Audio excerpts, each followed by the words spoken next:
Shalom, irmãos. Então vamos começar Shalom. a leitura. Shalom a todos. Amém. Mardali, por favor. Oi. Por favor, faça a leitura, então. Versículo 36. Espera aí que aqui é grande, né? Vamos do 36 até o 36? a 52. A 52. Tá, vamos lá. E estava ali a profetisa Ana, filha de Fanuel, da tribo de Azer. Esta era já avançada em idade e tinha vivido com o marido 7 anos desde a sua virgindade. E era viúva de quase 84 anos e não se afastava do templo, servindo a Deus em jejuns e orações, de noite e de dia. E sobrevindo na mesma hora, ela dava graças a Deus e falava dele a todos os que esperavam a redenção em Jerusalém. E quando acabaram de cumprir tudo segundo a lei do Senhor, voltaram a Galiléia, para a sua cidade de Nazaré. E o menino crescia e se fortalecia em espírito, cheio de sabedoria, e a graça de Deus estava sobre ele. Ora, todos os anos iam seus pais a Jerusalém à festa da Páscoa. E, tendo ele já 12 anos, subiram a Jerusalém, segundo o costume do dia da festa. E, regressando eles, terminados aqueles dias, ficou o menino Jesus em Jerusalém, e não o souberam seus pais. Pensando, porém, eles que viria de companhia pelo caminho, andaram o caminho de um dia e procuravam-no entre os parentes e conhecidos. E como o não encontrassem, voltaram a Jerusalém em busca dele. E aconteceu que, passados 3 dias, o acharam no templo, assentado no meio dos doutores, ouvindo-os e interrogando-os. E todos os que ouviam admiravam a sua inteligência e resposta.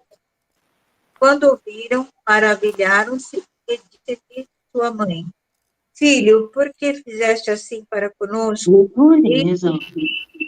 Eis que teu pai e eu, ansiosos, te procurávamos. E ele lhe disse: Por que é que me procurava? Não sabes que convém tratar dos negócios de meu pai? E eles não compreenderam as palavras que lhe dizia. E desceu com ele e foi a Nazaré, e era sujeito. E sua mãe guardava no seu coração todas essas coisas. E crescia Jesus em sabedoria, em estatura e em graça para com Deus e os homens. Amém. Muito bem. Tem bastante coisa aqui, né? Muita coisa importante aqui. Eu só vou dar uma pincelada aqui, mas aí eu quero a opinião dos irmãos. Eu vejo aqui que havia essa mulher, né? Que ela era uma mulher dedicada a Deus, que ela também, juntamente com o Simeão, ela também aguardava para ver a redenção de Israel, né? Na pessoa de Yeshua, né? Eu acho que é por isso, pastor, que talvez, não sei, que algumas pessoas, e acho que o senhor também tem essa, você falou que tem a possibilidade de Yeshua ter nascido na Peça por causa dos 12 anos, não sei, né? Pode ser, eu ainda acho que não, mas assim, é uma dos 12 anos, arremete ao Bar Mitzvah. Pode falar, pastor. Olha a minha versão. A minha versão é um pouco diferente da Ana. Versículo 41. Está dito assim. Minha versão, deixa eu falar para os irmãos aqui qual é. NVI. Quem tem NVI aí? Além de mim? Eu não tenho aqui NVI, não. Ah, já sei. Eu tenho. Ok. Lê o versículo 42.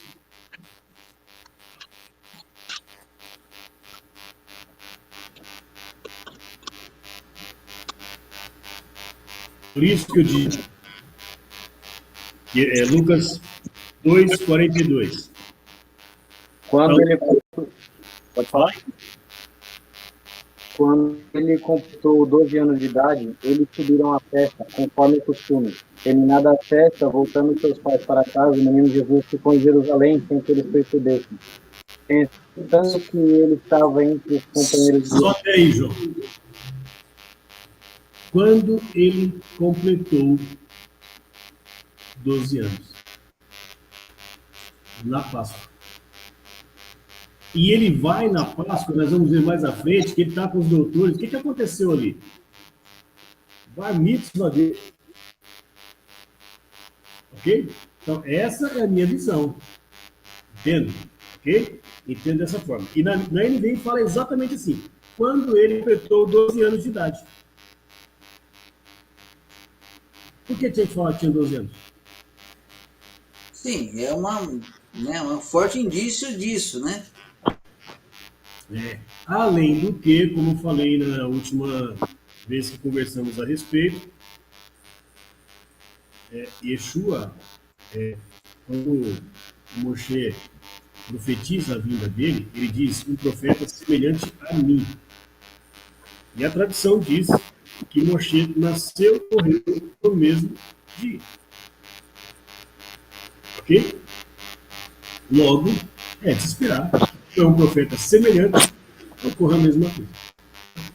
Além desse texto aqui de Lucas. Mas, enfim, continua aí, porque não é essa a discussão.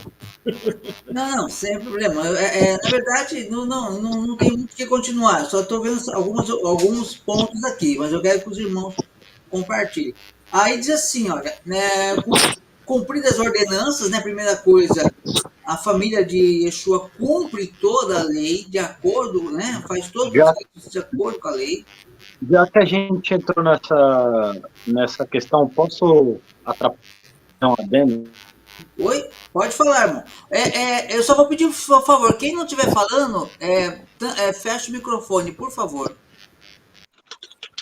Pode falar, João. Então, uma das semelhanças, né, entre uma das similaridades que a gente encontra, a maior delas, na verdade, da vida de Yeshua, eu sei que existe similaridade dele com José, com Davi, com muitas pessoas, mas ele tem a maior analogia que existe, né, da vida de Yeshua é com Moisés. E no Talmud, eu posso procurar referência depois, afirma que o Moshe nasceu e morreu no mesmo dia. Como é bem sabido, Yeshua morreu em Páscoa. Então, nada mais justo do que ele ter nascido em Páscoa também. Entendi. Não tenho como provar isso, ok? Não tenho como provar. E não daria também para, com base nisso, tentar encontrar, então, a data do nascimento dele no nosso calendário, porque, como já foi falado no podcast passado, não se sabe exatamente em qual ano ele nasceu, e a Páscoa não bate com o nosso calendário todo ano, né? Então, é por volta de abril, mas pode ser final de março, meio de abril, ali, por ali. É no calendário lunar, então as pessoas não saberiam qual que é a correspondência, né, do aniversário dele no calendário gregoriano, mas um dos motivos, né, para ele nunca ter mandado ser lembrado do seu nascimento, sim, a sua morte, é justamente isso. Até porque, né, se não fosse assim, alguns, né, da época sabiam quando ele tinha nascido.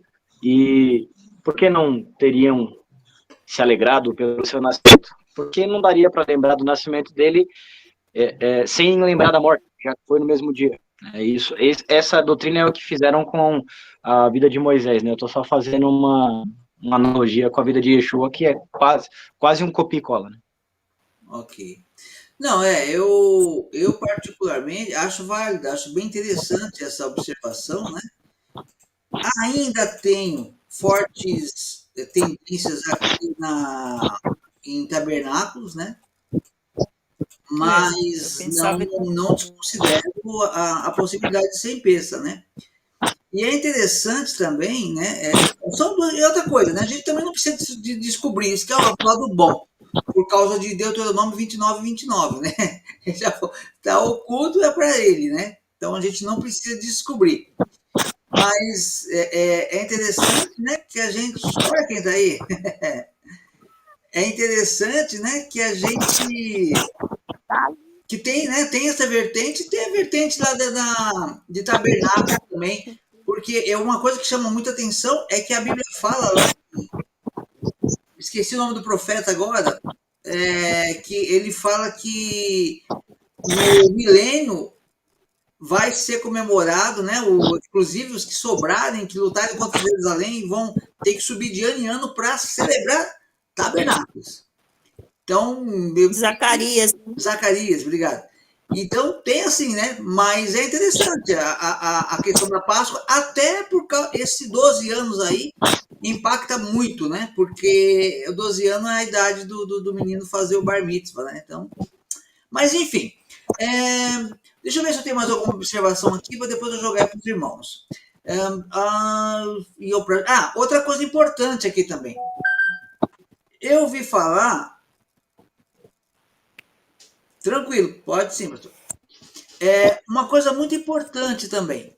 Eu ouvi falar, um grande líder aí, grande para o mundo, para mim não tem estatura nenhuma, mas um grande líder aí andou falando que Jesus aqui, Yeshua, ele desobedeceu aos pais, ele foi rebelde aos pais aqui quando ele desapareceu. Então, que ele teria, né, feito, e ele fala que é cristão, mas diz que Yeshua aqui, ele tipo desobedeceu os pais porque não estava junto. Eu não sei se... Bem, o Talmud não vai tratar disso, né? Mas é uma coisa assim muito absurda, né? Desculpa, o que o Talmud não trata? Desculpa, eu perdi um pouco. Eu acho que o Talmud não trata a vida de Yeshua de um lado positivo, vamos dizer assim, né? A ponto de falar da idade dele, dos 12 anos, essa coisa toda.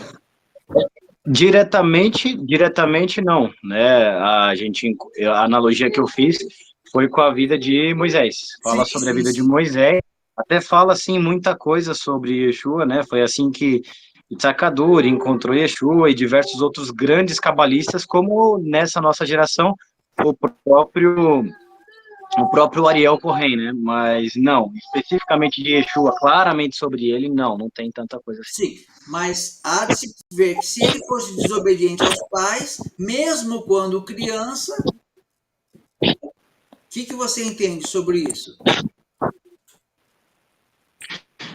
Então, né? Desculpa, achei que a pergunta era para mim. Fica à vontade, Raquel. Não. Que ele pecou, então, né? Então, esse lado, mas não é. Na verdade, ele não pecou. Por quê? A palavra diz, olha, que ao regressarem, ele permaneceu. A responsabilidade do jovem é de quem? É os pais que têm que ficar ali. Deixaram ele ali, ele estava no melhor lugar. Na verdade, ele estava mais em casa do que na casa dele. Então, deixou ele ali e ficou. Então, não há Pergunta, irmãos, posso fazer? Posso falar? Claro. O que é pecado? Pecado é desobediência. Pecado é desobediência. Os pais deles estavam com eles aí numa festa, aquela festa de Pêssego.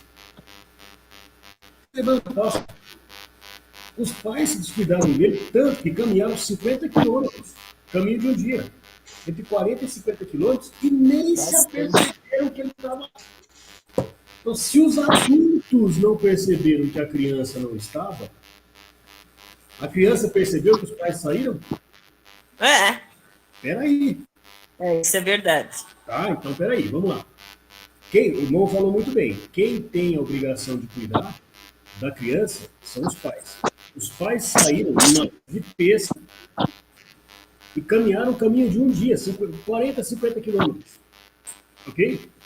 E não perceberam que ele estava lá. A criança que teve isso, dentro desse aspecto, não. Então ele não errou. Se o pai tivesse falado para ele alguma coisa e ele não tivesse obedecido, aí sim. Não, nem os pais perceberam que ele não tinha ido. Então, não, ele não pecou. Amém. Ok? Aí fala que ele, durante 3 dias, foi 3 dias. Mas é estranho, né, pastor? Nossa, porque demora 3 dias para voltar, né? Isso deve ficar meio complexo também, né? Não encontrando, voltar de Jerusalém, só procura 3 dias depois o achar no templo. É uma agonia, né? Então, mas veja bem, eles caminharam de um dia. Muita gente, eu imagino. Tem que voltar depois, caminho de um dia. Sim, sim. Só ia 2. Sim, sim. É uma situação difícil. Foram o caminho de um dia, depois tem que voltar caminho de um dia. Só ia 2. Então, E um dia terceiro procurando. dia, normal. Sim, sim. Logo seus pais o viram, ficaram maravilhados. E sua mãe disse: por que fizeste assim conosco, né? Teu pai e eu, aflitos, estamos à tua procura. E ele respondeu: por que me procuráveis? Não sabias que me cumpria estar na casa de meu pai? Não compreenderam, porém, as palavras que lhe dissera. E ele foi com eles para Nazaré e era de subministro. Então, olha só, ele era subministro. Sua mãe, porém, guardava todas as coisas no coração. E crescia Jesus em sabedoria, estatura e graça diante de Deus e dos homens. Alguém quer fazer algum comentário ou vamos para o capítulo 3? Fiquem à vontade. Esse versículo aí que fala que Yeshua crescia em sabedoria e graça, né? Bem antes de eu conhecer a visão da restauração, eu ficava na dúvida, falava, uai, mas como assim crescer em graça? Ele não é Deus? Aí eu ficava pensando assim, né? Hoje já não penso mais. Sim. Que o pessoal confunde muito, né? No cristianismo, a gente não tem muita informação, né? Alguém quer acrescentar mais alguma coisa? Vamos passar para o capítulo 3, então? Só chamar a atenção, né? Assim, ele estava onde? Ele estava no templo. Ele estava no templo. Como eu disse, no meu entendimento, ele nasceu certamente numa festa de Pêssego. Estava ali, talvez, celebrando o bar mitzvah dele, né? E estava conversando com os outros. Os pais, possivelmente, andaram um dia caminhando até onde o local que for, depois voltaram um dia, 2 dias. E devem ter ficado mais um tempo procurando a cidade. Daí, até entender por que foi. Por que vocês estavam me procurando pela cidade? Vocês não sabiam que eu estaria aqui, né? Cuidando das coisas do meu pai. O primeiro lugar que vocês tinham procurar, onde que era? Na igreja, Então, assim, lá no local. isso, porque olha só, Maria, ela conhecia a profecia acerca dele. Foi para ela que o anjo falou, não foi para outra pessoa. Ninguém transmitiu para ela uma revelação. Ser humano. O anjo falou para ela, né? O anjo falou quem seria ele. Daí, quando ele fala, não sabia que eu deveria estar cuidando das coisas do meu pai, ele está falando para ela daquilo que ela conhecia. Ela sabia da profecia. Né? Ela sabia que então qual era o local para encontrá-lo. Né? Quando eles falam, estamos procurando, está procurando. Por que isso? É como se ele dissesse assim, por que vocês estão me procurando? O local mais lógico para eu estar, sendo eu quem vocês sabem que eu sou, não seria na casa do meu pai? Então, não seria muito mais fácil vir direto à casa do meu pai primeiro. Talvez, se tivesse vindo primeiro, eu não teria achado. Ok? Então, isso é uma vertente pensamento que eu tenho em relação a essa questão da resposta dele, né? Porque era óbvio que, sendo ele o filho, o pai, é que ela entende de quem ele está falando, ela sabe, né? O local mais lógico para procurá-lo seria no templo. Ok? Muito bem. Ok. Bem, acho que fechamos 2, então. Vamos começar o 3? Raquel, quer ler o versículo 1 ao 14? Do capítulo 3, por favor? Tá, peraí.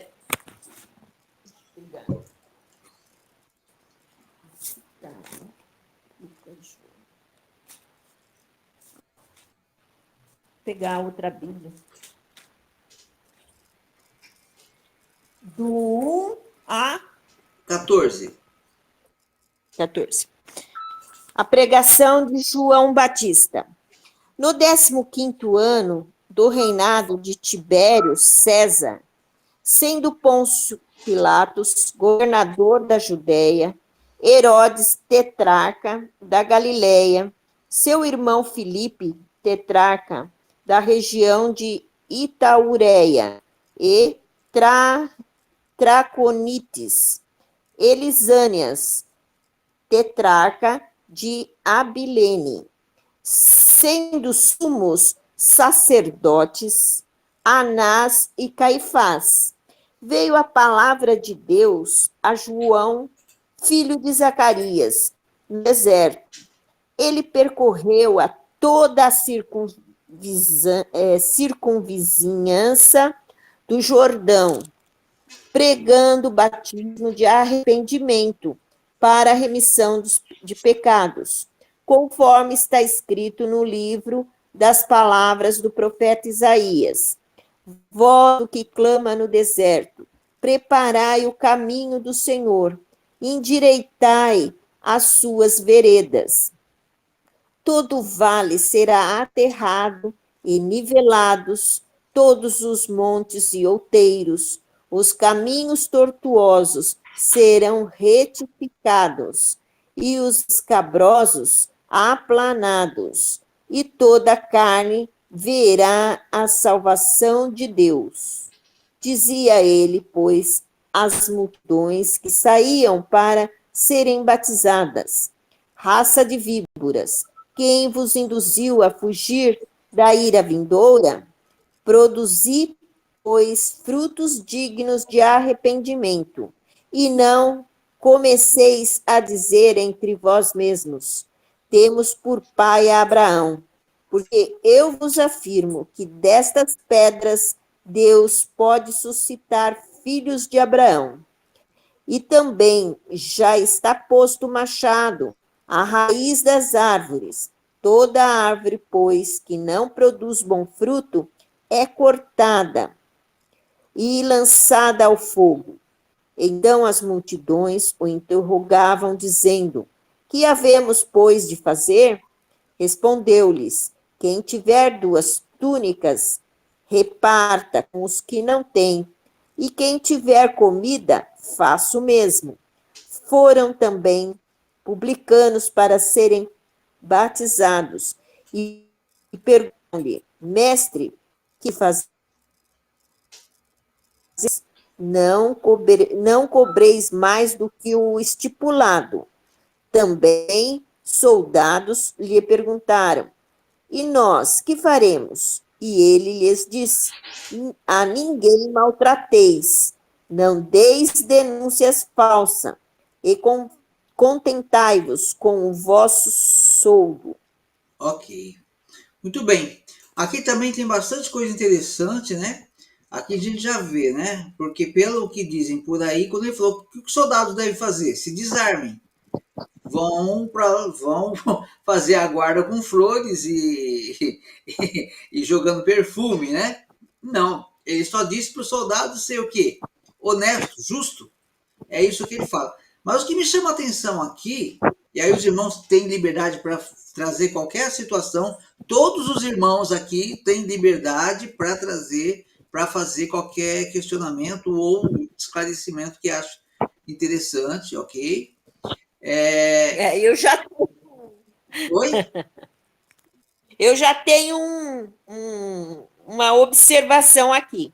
Pode fazer. É porque no versículo 2, né, fala assim: sendo sumos sacerdotes, Anás e Caifás.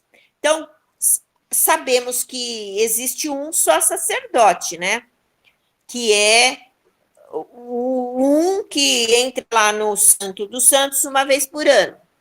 E aqui está falando que tem 2, né? Sumos sacerdotes, Anás e Caifás. Sim. Então, o que acontece aqui? Anás, ele foi colocado como sacerdote por Quirino. Ele era governador da Síria, né? E ele foi colocado por Quirino. Depois ele caiu, entrou um outro no lugar dele, e depois colocado o genro dele, que é o Caifás. O Anás, ele teve um grande poder, Só que aí é aquela politicagem, né? Quando ele caiu, entrou o genro dele, ele ficou como tipo, vamos colocar a palavra de hoje, né? Um sumo sacerdote, como chama? De honra, um sumo sacerdote de honra. Então ele continuou lá, como se tipo, as pessoas viam. Na verdade, o Caifás, na minha visão, era um banana, porque ele aceitou que ficasse, foi sumo sacerdote quando o mundo já tinha sido instituído. Mas não só a questão da banana, mas de ser banana, mas também de quem o colocou lá. A verdade é, os irmãos podem me corrigir se eu estiver errado, porque eu não sou professor de história, mas a verdade é que a verdade que eu enxergo aqui é o seguinte: em alguns textos da Bíblia a gente pode perceber que quando eles estão tentando matar Jesus, eles têm uma conversa mais ou menos assim: olha, ele está fazendo muito milagre, vai chamar a atenção de Roma e vai ficar ruim para nós. Vamos matar ele, né? Vamos resolver isso daí, porque o povo era oprimido pelas altas taxas, altos impostos, tudo aquilo. Mas os sacerdotes tinham muita regalia. Então, para eles não estava ruim, não. Para eles estava bom demais. Aí os irmãos fiquem à vontade, até para me corrigir, por favor, porque é o que a minha percepção. Posso estar bem errado nisso. Irmão, vou tentar, se eu não conseguir abarcar, nem fala. Primeiro, a questão da espada, né? Romanos 13:4 fala de balde que carrega a espada. Então não tem que desarmar ninguém, não, porque Paulo mesmo fala que as autoridades carregam a espada lá para isso. Sim. Ok? É a função deles. Vamos lá. Entendeu do que eu falei? Sim. Sim, então. Vamos lá. Agora, essa questão aí, quem tem que entender é que nesse tempo de Yeshua aí, desde a época dos Macabeus, os sacerdotes, eles não vinham naquela linhagem, né, arônica, tá bom? Então ali, como o irmão mesmo muito bem falou, era político o negócio. Político. Tá? Então, e eles queriam estar bem, né, com Roma, por quê? Porque financeiramente para eles era bom. Lembrando também, como a gente já andou falando em alguns podcasts passados, os sumos sacerdotes, eles eram saduceus. Lembra que ele fala? A vossa cadeira será tirada, será dada a outra. Lembra disso? Certo? Então, assim, na parábola da vinha, né? Está tirado de vós, dado a outro, se dê seus frutos. Então, assim, eles não eram daquela linhagem de Arão. O negócio era político e a função era toda para essa terra. Eles não estavam preocupados com vida eterna porque comamos, bebamos, porque amanhã morreremos, não é isso? Acho que eu preguei sobre isso na semana passada. Foi alguém que falou, né? Então, assim, comamos, bebamos, porque amanhã morreremos. Não creio em ressurreição, vou morrer mesmo, então estou tranquilo quanto a isso. Então, assim, estou tranquilo quanto a isso, então não há nenhum problema de eu discordar, tudo que eu vou fazer eu vou pagar aqui mesmo, né? O inferno é aqui, né? Tem uma doutrina que fala assim hoje, né? Não, o inferno é aqui mesmo, né? Tudo é aqui. Você vai pagar aqui, né? As pessoas pensam que dentro disso ficar tranquilo, porque tudo que eu puder sofrer é aqui mesmo. Então, não tem vida eterna, né? Estou tranquilo quanto a isso. Então, é essa questão que a gente tem. Dois sacerdotes aqui. Por quê? Porque não era mais um sacerdócio arônico.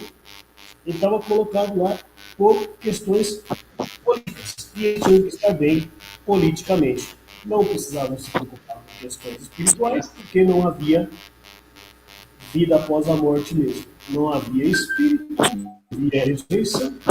Né? Então, logo, eles agiam de acordo com a conveniência política que eles exigiam. Já qual era a preocupação com relação ao povo? O povo esperava o Messias, o Salvador. E eles sabiam que era ele. Já preguei sobre isso também. Por que eles sabiam? Porque Yeshua fala, vocês sabem os tempos, as estações, não sabem conhecer. Olha só, como é que ele falou para João? Quando João mandou os discípulos falar perguntar se ele era o Messias, ou se deveria esperar, o que ele fala para João? Ele não fala eu sou. Ele fala assim, ó, vai e fala para João. Está acontecendo isso, isso, isso, isso. Os cegos veem, os surdos andam, os mortos são ressuscitados, bem-aventurado que não se escandalize. Ele não fala que ele era, mas ele diz o que estava escrito que o Messias faria. Então, isso para João. Os sacerdotes não sabiam disso? Eles sabiam. Não é à toa que Nicodemos vai lá em João 3, acho que João 3, e ele fala, sabemos, eu não falo eu sei.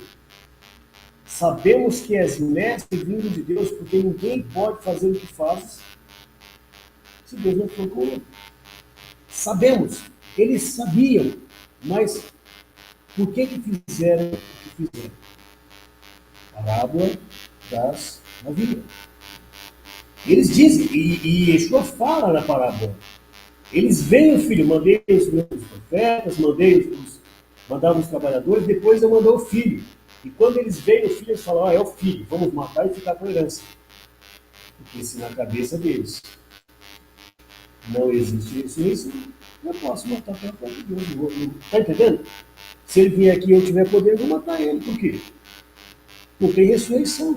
Esse era o pensamento do movimento saduceu. Tá? Então, sendo esses sacerdotes, lembrando, eles não eram da linhagem de Arão. Eles não tinham direito de ser sumo sacerdote. Eles não eram da linhagem, eles não podiam. Então, era político o negócio. Logo, podia ter dois. Uma palavra, como perguntou, é emérito, né? Sacerdote emérito, no caso aí, né? Isso, é emérito, é verdade. Sacerdote emérito. Tá? Então, tinham lá um sacerdote de fato, que era Caifás, e Anás era o sacerdote emérito. Ok? Estou aqui. Está aqui, né, o sacerdote, que é meu genro, casado com a minha filha, né? Então, há uma autoridade que exerce sobre ele, eu sou sacerdote também. Ok? Mas basicamente é isso que eu queria comentar. Tá. Agora veja só, uma coisa que eu queria trazer para reflexão. A palavra diz aqui que ele fala, né? Eu não vou entrar nessa questão se porque foi colocado ou não, mas só está dizendo aqui, ó, ele percorreu toda a vizinhança do Jordão, né? Pregando o batismo de arrependimento para a remissão de pecados, falando de João Batista. Conforme está escrito no livro do profeta Isaías. Aí traz aquela citação do profeta Isaías. Vós que clama no deserto, preparai o caminho. Isaías 43. Oi? Isaías 43. Amém. Aí ele fala, vós que clama no deserto, preparai o caminho do Senhor, endireitai as suas veredas. Todo vale será aterrado e nivelado todos os montes e outeiros. E os caminhos tortuosos serão retificados e os escabrosos aplainados. Muito bem. Agora vamos pensar aqui. Eu penso dessa forma, posso estar errado, é uma forma de pensar. Quando Yeshua vem, tem lá o templo, tem sinagoga, ele foi nas sinagogas, ele pregou em sinagogas, só que chegou uma hora que ele já não estava mais sendo aceito. Agora, João Batista ele vem pregando, e ele fala que todo vale vai ser aterrado, todo outeiro, todo monte vai ser rebaixado, vai fazer um caminho plano para o Senhor. Então eu creio que ali o que cai sacerdócio, cai aquele que está no buraco que não vale nada, acaba sendo levantado, ele vem trazer uma plenitude. O que aconteceria se Yeshua viesse hoje cumprir essa promessa? Porque assim, se eu olhar para o que aconteceu naqueles dias e comparar com hoje, imagino que Jesus vindo aqui no mundo, ensinar a Torá, ensinar a guardar Shabat, ensinar a celebrar festas bíblicas, ensinar a celebrar a lei. Aí eu pergunto, será que alguém iria ficar incomodado se aparecesse uma... Não vamos pensar como todo mundo sabendo que ele é Yeshua, mas imaginando como uma autoridade que surge no mundo, as pessoas não sabem identificar se é o Messias ou se não é, mas começa a pregar todas essas verdades. O que o sistema religioso faria Será que hoje não fariam exatamente a mesma coisa que fez no passado? Só que hoje iam cancelar, né? Não iam talvez crucificar, mas iam cancelar, né? Iam tirar os seus direitos, iam exigir uma carteira de saúde aí. Alguma coisa eu acho que iria acontecer. Eu não sei se os irmãos concordam comigo, se entenderam o que eu estou querendo dizer. Se Yeshua viesse hoje, será que os religiosos iriam se render a ele? Ou será que iriam todos se voltar contra ele e chamar ele de herege? Irmão, olha só. Vamos lá. Primeiro, Ô pastor, só um minutinho. Raquel, liga o seu microfone, por favor. Daqui a pouco o senhor fala. Toca na tela e habilita o microfone.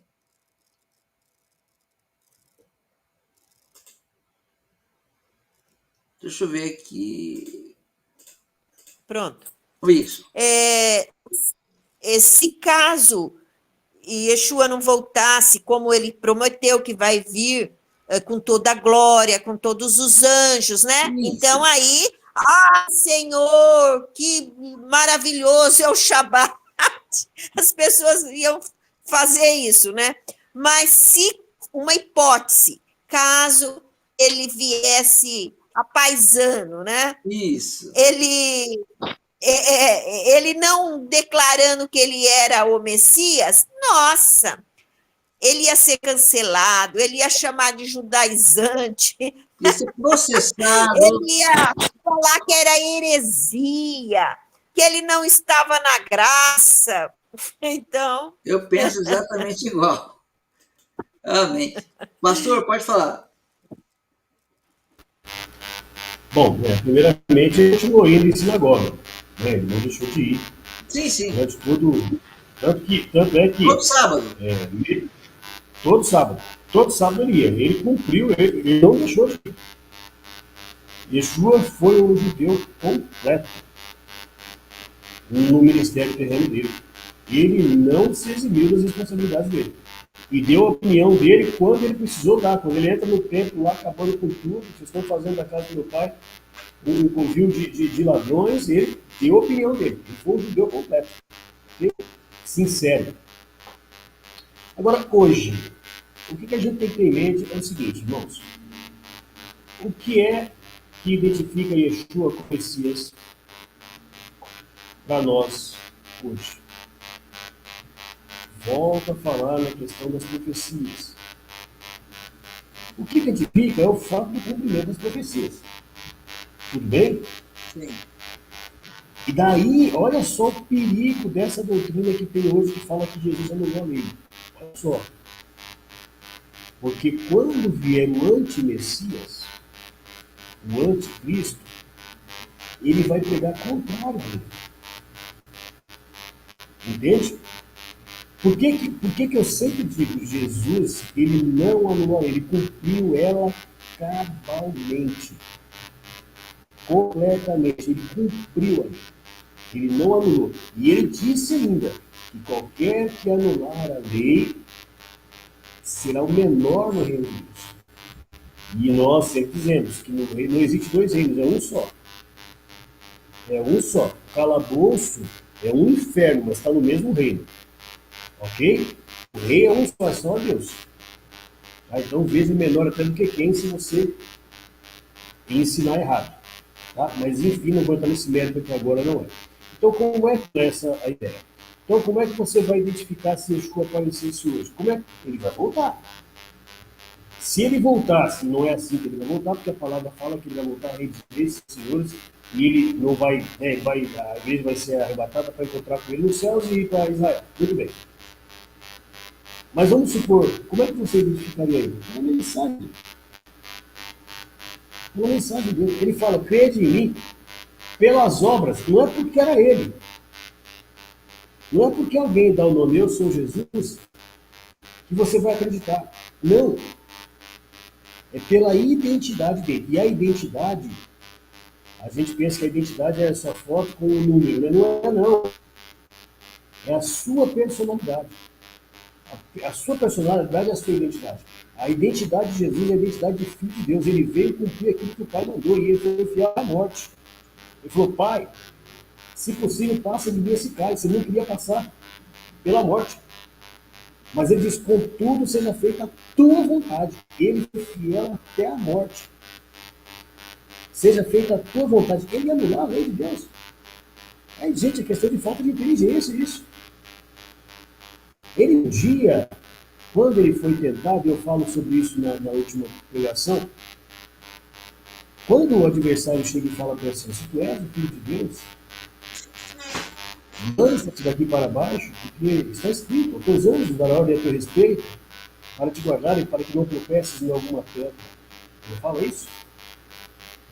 Salmo 91, eu não me recordo agora qual o versículo, mas o versículo seguinte desse versículo fala assim, pisarás o leão e a aspa e a serpente. Ora, a tentação ali, o que é? Me jogar do monte, eu estou sendo tentado em quê? Tentando a Deus, ok? Mas não você. Mas o texto, a tentação de Yeshua. Qual era a tentação ali? Ele estava dizendo o quê? Olha, eu sou a serpente. E você é o Filho de Deus. Se tu és o Filho de Deus, cumpre agora aquilo que está dito a teu respeito, você esmagará a minha cabeça. Faz isso. Está entendendo? Não está dito que você esmagará a cabeça da serpente? Eu sou a serpente. Pensa. O que aconteceria? Ele que não queria passar pela morte não precisaria passar. Mas a resposta dele foi não declarar absoluto. Então veja bem. Como é então que eu vou reconhecer se Yeshua me é Jesus? Se ele cumpre a Torá. Se ele cumpre a palavra de Deus. E Yeshua cumpriu cabalmente. Então ele preenche todos os requisitos. Ele é o Messias. Okay? Ele aceitou até o final. O outro, ele vai vir negando Deus. Talvez não dizendo assim, olha, Deus não existe. Olha, até pode dizer, não, Deus existe. Mas Deus não quer que você faça nada disso, porque Deus é amor. Então Deus não quer que você cumpra a Torá. Mas não há nenhum versículo bíblico que diga isso. Ok? Então, assim, como que a gente vai reconhecer ele? Se ele cumprir a Torá. Simples assim. Reconheceria. Aliás, a pergunta não foi essa, né? Como você vai reconhecer, porque ele não virá dessa forma. Ele virá de uma outra forma, não virá da mesma forma. Mas quais são os religiosos, né? Vamos nos colocar no meio também de religiosos, que o reconheceriam? Aqueles que conhecem a Torá, que buscam a Torá. Os fiéis, a palavra fala, que os fiéis é impossível ser enganado. Por quê? Porque são fiéis à palavra de Deus. Ok? Deixa os irmãos falarem aí que estão pedindo. A Raquel e o João quer falar. A Raquel pediu primeiro. Fala, Raquel. Não, eu estava fora do ar. Ah, tá. Então tá bom. João? João? Olá, tá com uma interferência aí, não sei se é o microfone de É alguém. só o microfone do pastor. Pastor, põe no mudo, por favor. Tá. Parou. Ah, perfeito. Então, desde essa questão, né, de soldados não largarem as espadas, né, tem um texto que é... Desculpa não continuar o raciocínio de onde os irmãos pararam, né, eu tô voltando pro texto, né, que a gente estava lendo. É interessante, né, que todo mundo conhece a Bíblia, um mandamento, né, não matarás, ponto, final, acabou. E depois Deus manda apedrejar quem descumprisse alguns mandamentos, né? O adúltero, quem viola o Shabat, etc.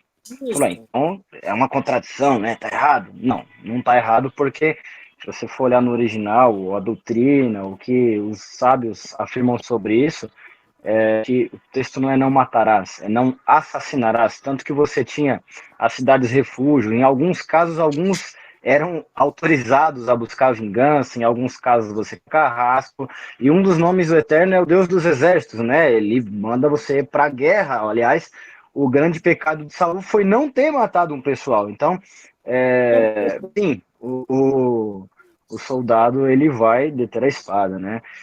Agora, com relação a isso de... Amor, baixa o volume, por favor. Com relação a isso de aplanar a estrada, né?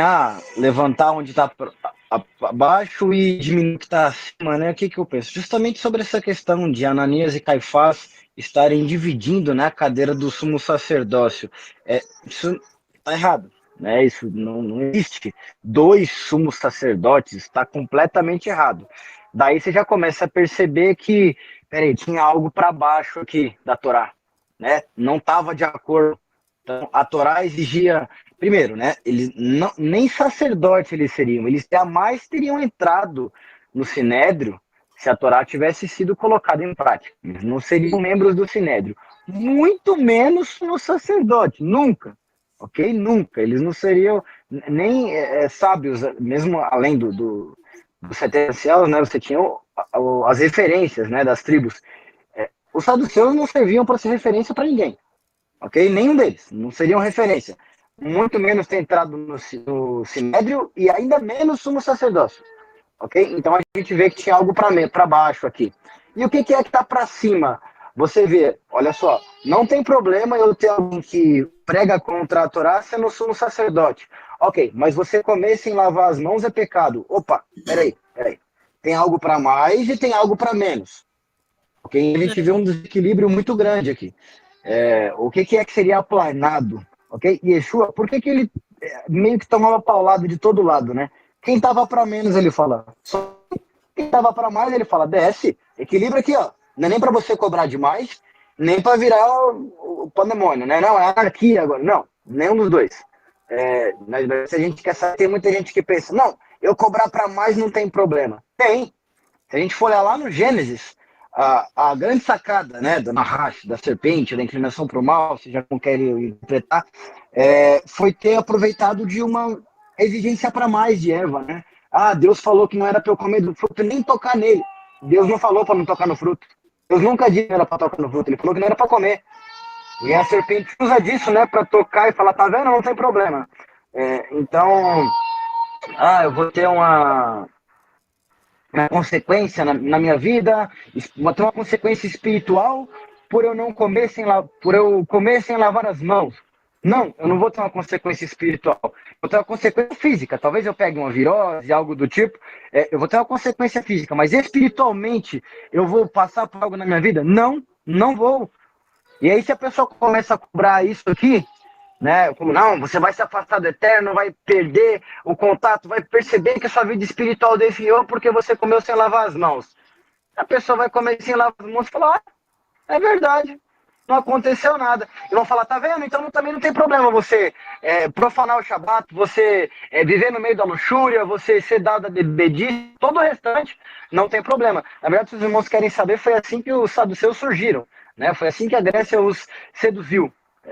Enfim, não dá para pegar o resto da noite para falar somente sobre isso, mas quando ele fala aí de aplanar o caminho, é justamente voltar para a Torá é o que é reto, é o ensino para você viver um plano. Então, o que acontecia ali? Para alguns a cobrança era rígida demais, para outros, não tem problema se alguém que fala que anjo não existe virar sumo sacerdote, não tem problema. Se a gente pegar em vários textos, né, durante algumas discussões, Yeshua foi tentado por alguns saduceus, né, naquela questão sobre a lei do Levirá.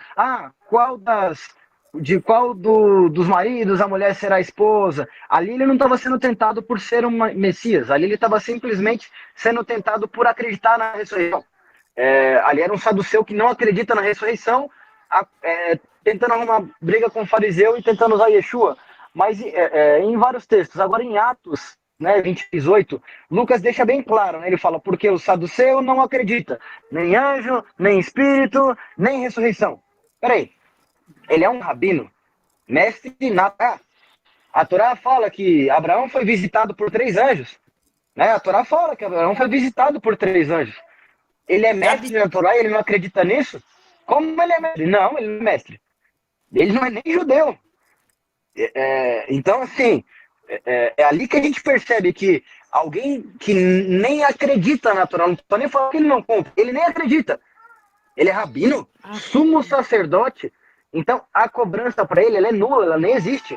E para outros, não. Se você comer sem lavar a mão, é o fim do mundo. Isso. Então, eu tenho que honrar o pai e mãe. Não, não precisa. Se você dizimar o dinheiro que você usaria para honrar pai e mãe, não tem problema. Não, peraí. Da onde você tirou isso? Tá errado. Então, o que é que seria aplanado aqui, do que está para cima e para baixo? É a discrepância, né? A cobrança exorbitante, exacerbada sobre uns e a falta de cobrança para outros. É isso que seria corrigido, né? Então, enfim, eu separei algumas coisas para falar aqui, mas eu vou acabar tomando o tempo do restante da live, mas só para fechar aqui, é o último ponto que eu vou tocar, os outros eu vou deixar para outra oportunidade. A gente costuma falar, né, sobre como Yeshua seria conhecido, né, como perceberiam que ele é o Messias. E falando sobre profecia, a gente às vezes discutindo algumas que são meio químicas, que seriam o nosso calcanhar de Aquiles, só que tem umas que, assim, nos ajudam muito. Se a gente pegar, por exemplo, Isaías 42, né, é onde fala assim sobre Messias. Nele, as nações depositarão sua esperança. Essa é uma profecia que para nós é muito boa falar. O judeu não gosta de falar dessa aí, porque tem um judeu que o mundo inteiro espera, que é Yeshua. Okay? Nesse judeu, o mundo inteiro deposita suas esperanças. Se estiver discutindo com o judeu, toque nessa profecia, ele vai desconversar. Pelo menos que seja um mestre, ele vai, enfim, bombardear a gente de outras questões. Mas essa profecia é muito boa.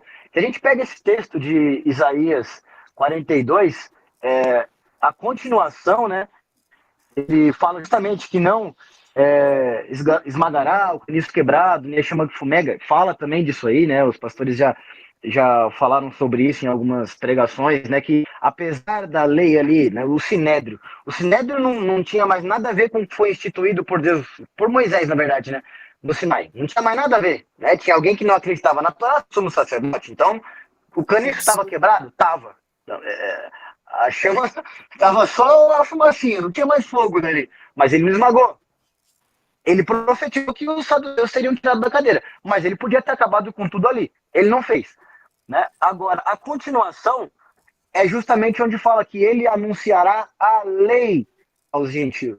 Né? Então, é por esse ponto que nós o identificaremos como Messias. E nesse aspecto é muito válido a comparação, em todos, né? Mas principalmente nesse, na minha opinião, é válida a comparação com Moisés, porque se nós formos lembrar, Moisés também não foi aceito. Né? Nem quando ele mata o egípcio que estava agredindo o judeu, nem quando ele volta depois, nem fazendo milagres, ok? O povo não aceitava. Quem foi que te levantou príncipe sobre nós? Não aceitaram. Depois, quando ele volta, alguns reclamaram ainda, aumentaram as cargas aqui. Peraí, existia a profecia sobre o libertador. Estão vendo a profecia se cumprir. Aceitavam? Não. Não aceitavam. Então, se fosse diferente, a profecia de Moisés não se cumpriria. Vira um da tribo de Judá semelhante a mim. Semelhante, quase igual, ok? A vida de Yeshua é um copia e cola da vida de Moisés. É um copia e cola. Então, assim, ele vai ser aceito de braços abertos? Não! Mesmo depois que Moisés tinha libertado o povo, estava no deserto, era reclamação o tempo inteiro. Então, Yeshua vai ser recebido de braços abertos. Mandando guardar Shabat? Eu duvido. Aí você fala, mas tem os que guardam o Shabat. Sim, os religiosos na época guardavam o Shabat, mas aceitavam que o saduceu fosse sumo sacerdote. Yeshua concordava? Não. Chamava de ladrão. Né? Vocês transformaram a casa do meu pai em covil de ladrões. Para que será que ele estava falando? Né? Era para as autoridades. Então, ele, assim como todo profeta de Israel, né, não vai ser recebido com tapete vermelho. Mas, enfim, para não tomar mais tempo, eu agradeço a oportunidade. Então, veja só, o que acontece? As pessoas estão esperando um anticristo que veio soltando fogo pelas ventas, né? Mas, na verdade, não. Pelo que eu vejo da Bíblia, o anticristo ele vem falando como cordeiro. Só para pensar. Encerro por aqui. Vocês podem falar das opiniões. O irmão queria falar de novo, o irmão João? Pastor, quer falar alguma coisa enquanto o João retorna? Sim, eu tô escutando. No final eu falo, só resolver um assunto aqui. Eu já terminei a minha parte. Pastor? Tem alguém aí com o microfone aberto que está dando microfonia aqui. Não, veja bem, o que acontece? Essa questão do anticristo. Qual é a função dele? A função dele é te afastar de Deus. Tudo bem? Esta é a função dele, te afastar de Deus. Aí você vê Cristo, Yeshua, Mateus 7, 21. Mateus 7, 21. Yeshua diz assim: nem todo aquele que me diz Senhor, Senhor, entrará no reino de Deus, mas aquele que faz a vontade do meu Pai que está nos céus. Bom, onde é na Bíblia, em toda a Bíblia que está escrito, fala ao povo de Israel, faça isso. Fala ao povo de Israel, não faça isso. Deus falando.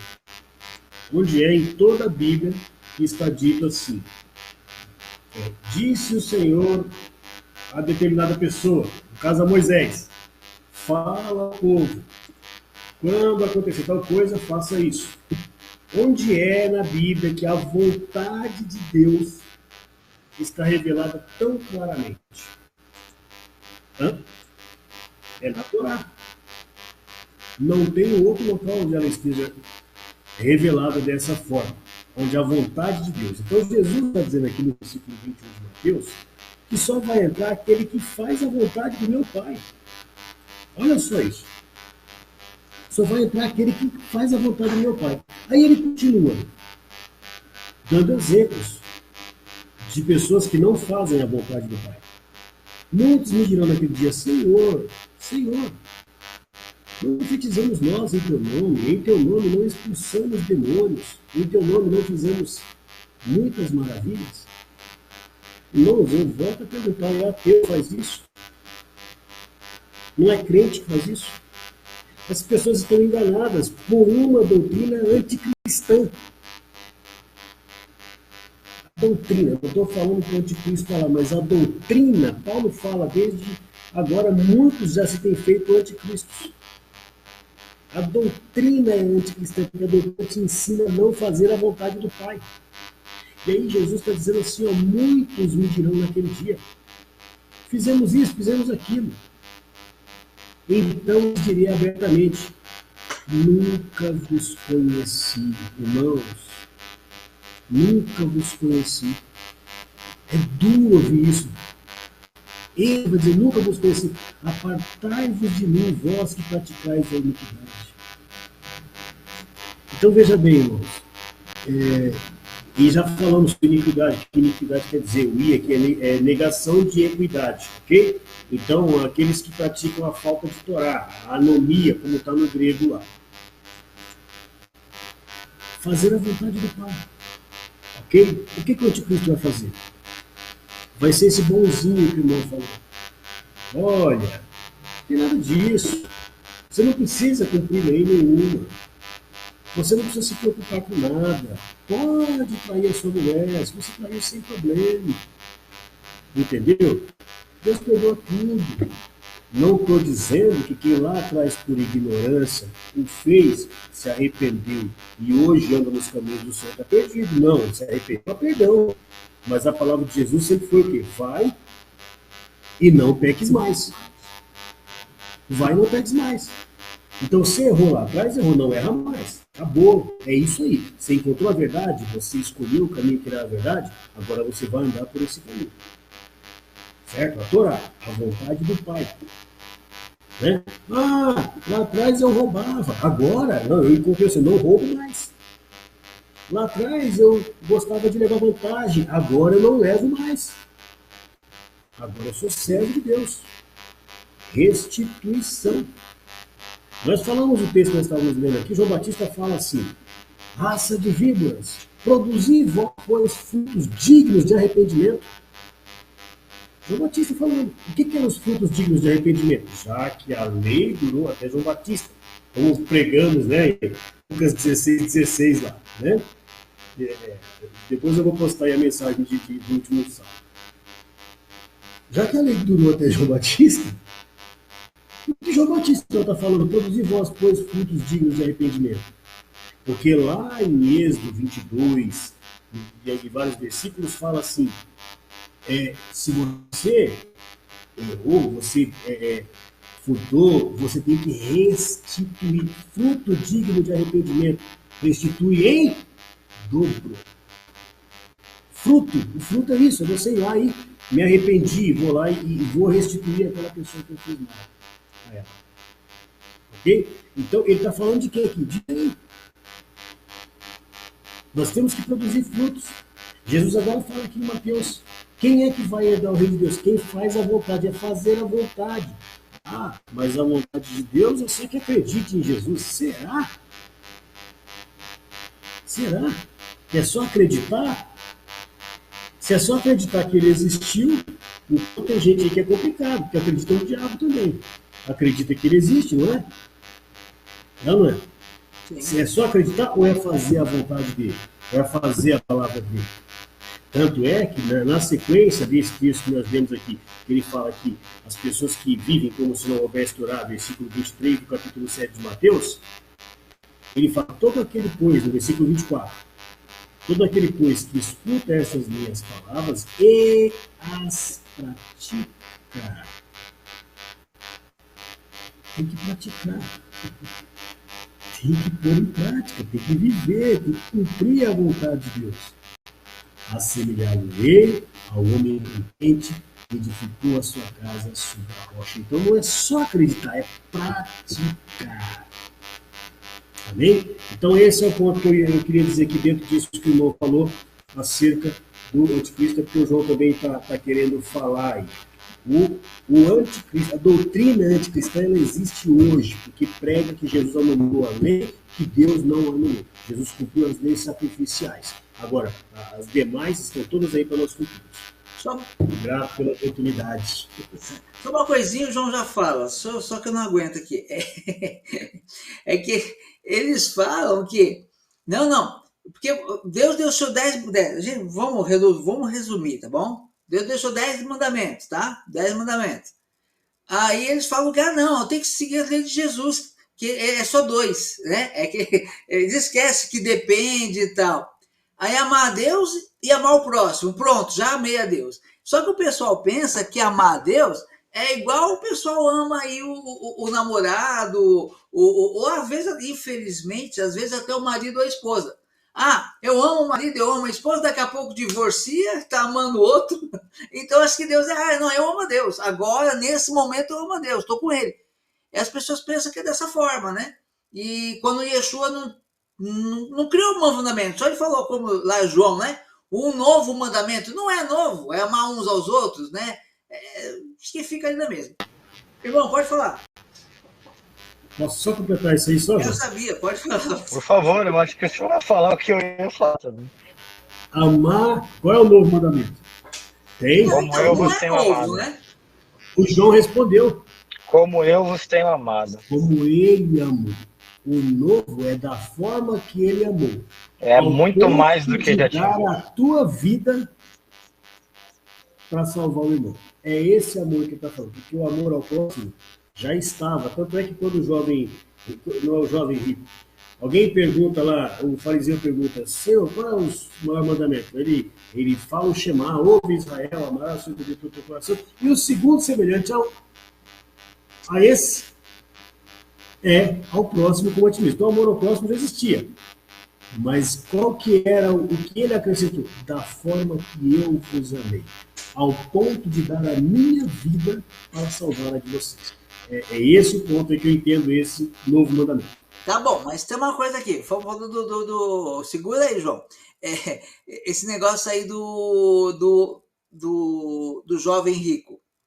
Na minha leitura, tem gente que fala que o jovem rico perdeu a salvação. Eu não vejo. Ele praticava... Mas não foi o jovem rico, foram fariseus que perguntaram, tá? Foram fariseus. E mas que eu acabei errando e falando do jovem rico.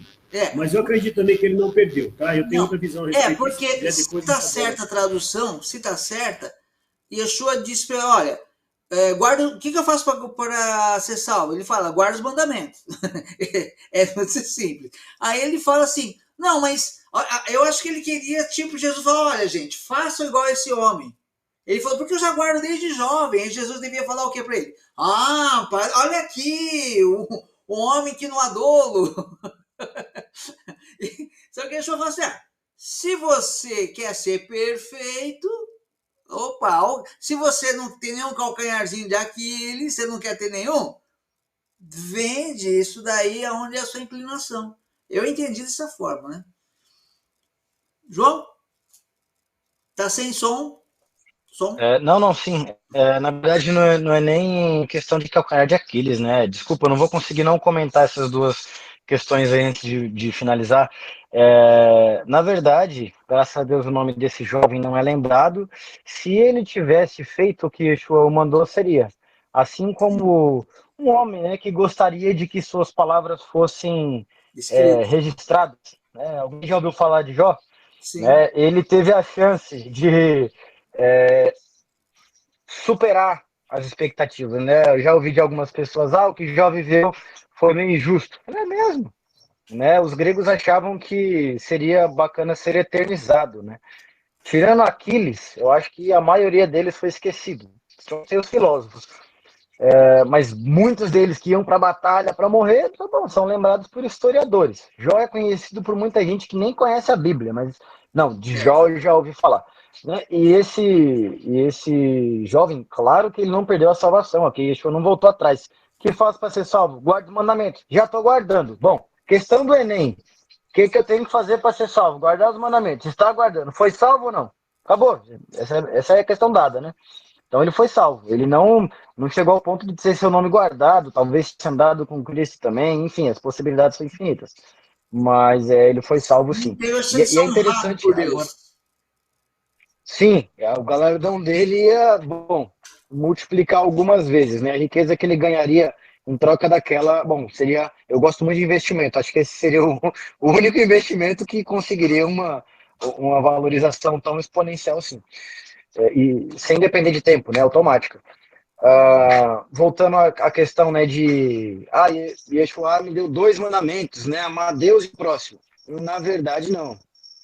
Na verdade, assim como, né, às vezes nós falamos para quem acredita que Yeshua foi abandonado, né? Ele lama sabachthani, ele foi abandonado, ele acabou de dizer para Deus, né? Por que me desamparaste? Não, ele está citando Salmos, ele está citando o Salmo que te mostra que ele é o Messias. Por causa disso que você consegue perceber, né, no contexto poético, principalmente se você juntar os 3 evangelhos, a carta de Lucas, ele se percebe que muita gente ali começou a cair em si. Quando percebe a citação dele de Salmos, fala, era ele.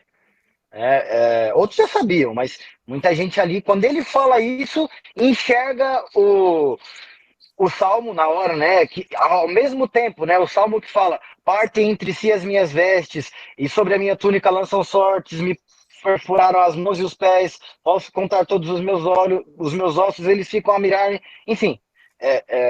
Assim como ali Yeshua está fazendo uma citação, quando os fariseus o perguntam, né, sobre qual o maior dos mandamentos, justamente para tentá-lo, ele faz outra citação, ok? Ele não fala o que todo mundo diz, né?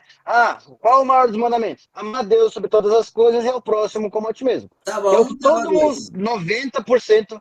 Então, esse é o ponto, né? Todo mundo lembra só disso. Amar a Deus sobre todas as coisas e pula aí, você pula um pedaço, né? E ao próximo como a ti mesmo. Mas quem quiser abrir, está em Mateus 22:36. Né?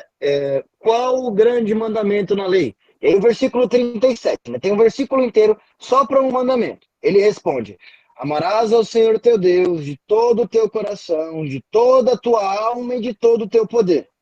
O segundo, semelhante a este, é amar o próximo como a ti mesmo. Por quê? Ele está citando Deuteronômio 6:5. E interessante, se nós abrimos Deuteronômio, tem uma revisão das leis, da lei de Deus, e um dos mandamentos que não está ali elencado, né, está em outros textos da Torá. Mas em Levítico ele não consta, é o amor ao próximo. E Yeshua vem incompleto. Mas ele está citando o Shema, Basicamente, o Shema eu vou ouvir tudo isso que foi revisado hoje. O que tinha sido revisado? A lei inteira. Então, a lei inteira tinha sido revisada ali. Yeshua responde, qual o maior mandamento? O Shema fala para mim que eu vou falar sobre a lei o tempo inteiro, buscar me aprimorar a todo tempo. Então, qual o maior mandamento? Traduzindo em miúdos aqui para a nossa linguagem, é sempre buscar a evolução. O Shema é isso. É falar da lei de Deus quando estiver andando pelo teu caminho, quando te deitares, quando te levantares e as ensinarás aos teus... É isso. É o tempo inteiro tá buscando como me aprimorar mais. Esse é o maior mandamento, de acordo com Yeshua. É o buscar melhorar, né? Aliás, eu falei de Saul agora há pouco, né? O grande pecado dele. É interessante, se nós compararmos Saul com Davi, o pecado de Davi foi infinitamente mais grave que o de Saul. Infinitamente mais grave. E por que Davi achou graça aos olhos do Senhor a ponto de ser chamado, né? Homem segundo o coração de Deus. Porque ele não tentava se justificar, ele, pelo contrário, ele fala, não, eu pequei, e eu vou melhorar, e buscava melhorar, mesmo depois vindo consequência de seus atos, ele se colocava aos pés do Senhor. Então, essa é a diferença, eu buscar melhorar. Então, esse é o maior mandamento, o Shema, buscar melhorar, né? E agora, o ponto que eu ia falar, né, quando eu levantei a mão, é interessante, né, os irmãos tocarem sobre, o anticristo, etc e tal. Né, que tá onde? Apocalipse. Apocalipse é uma palavra grega, legal. Muita gente tem medo, e é bom que tenha, de estudar Kabbalah. É bom ter medo, não precisa estudar Kabbalah. Não, fica com a Torá, é o suficiente. Perfeito? Tanakh, Novo Testamento, é muita informação que eu orei. Na verdade, por muito tempo, era proibido para homens com menos de 40 anos que não fossem casados e que já conhecessem a Torá, eles sequer tinham acesso a Kabbalah. Não podia. Não podiam nem acessar os ensinamentos da Kabbalah. Por quê? Porque confunde. Né? Para quem Apocalipse foi escrito? Para quem já conhece a Torá.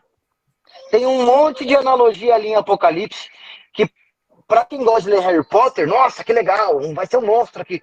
Não, é uma analogia, é uma parábola, é uma metáfora. E para quem não conhece a Torá, não vai fazer o menor sentido. É igual tentar ler Daniel. Nossa, um monte de monstro aqui. Não é monstro, é uma metáfora, é uma parábola. Não é para ler, não é literal. Né? Como o Yeshua fala, eu estou falando a vocês de coisas terrenas. Vocês não entendem, como é que eu vou falar das celestiais?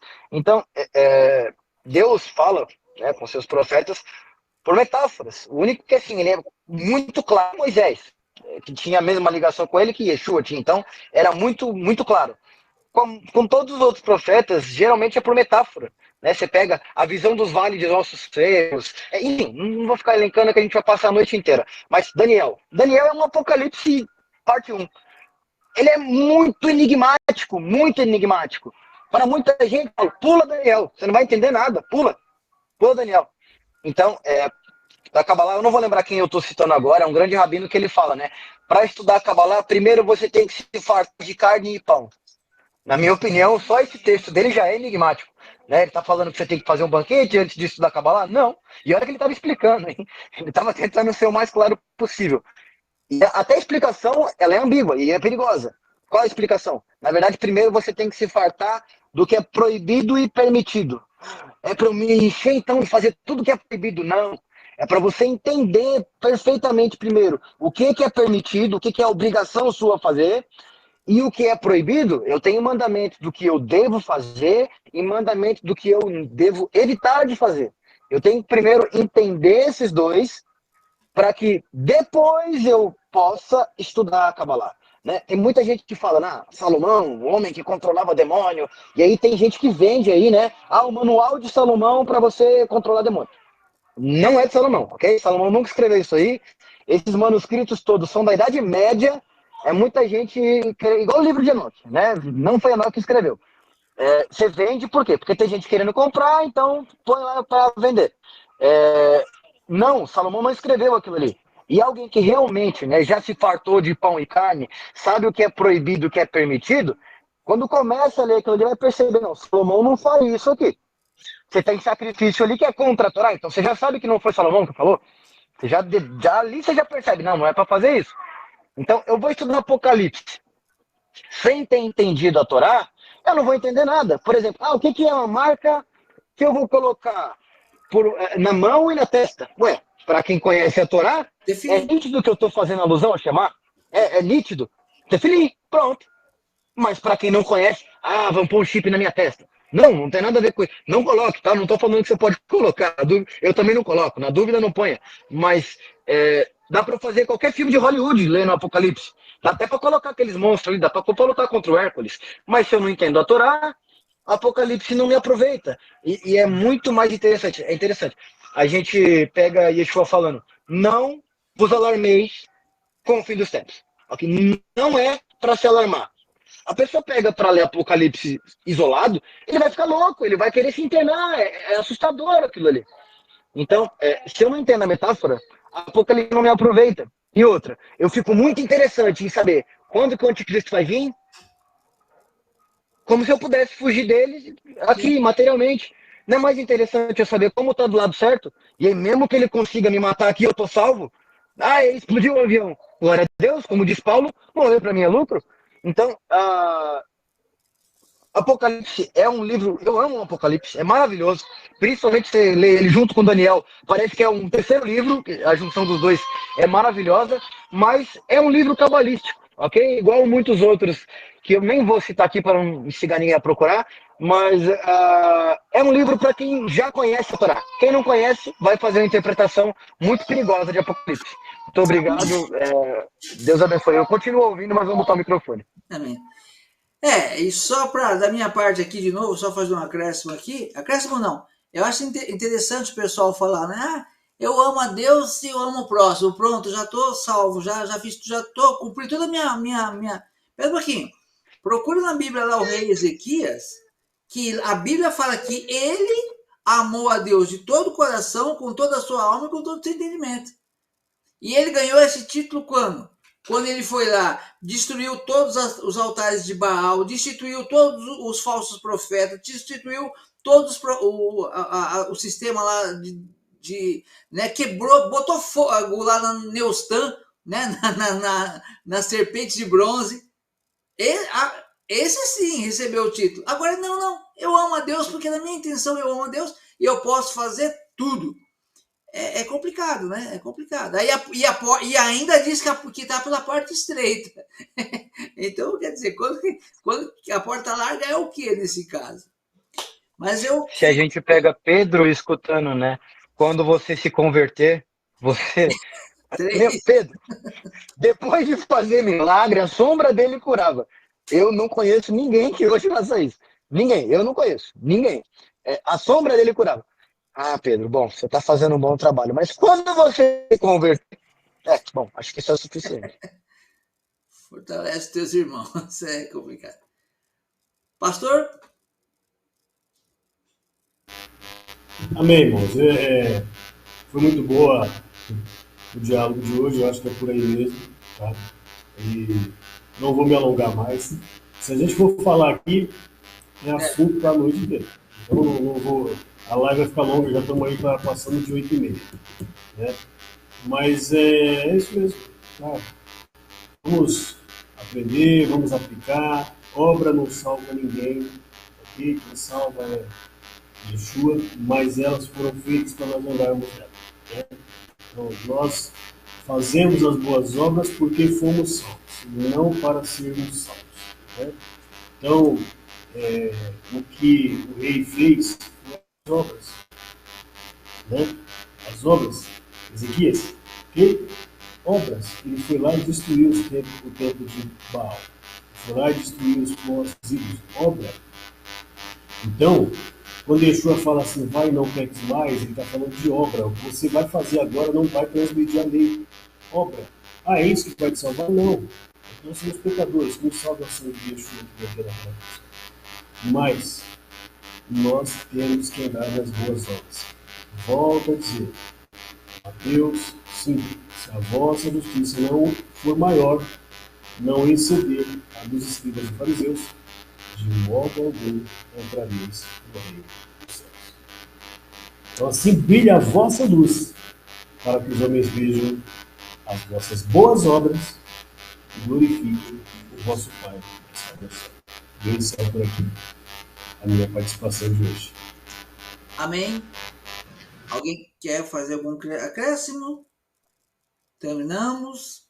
Então tá bom. Obrigado aí pela ajuda, pela comunhão e até a próxima semana, se o Senhor nos permitir. Deus abençoe a todos. Amém. Shalom. Shalom. Shalom.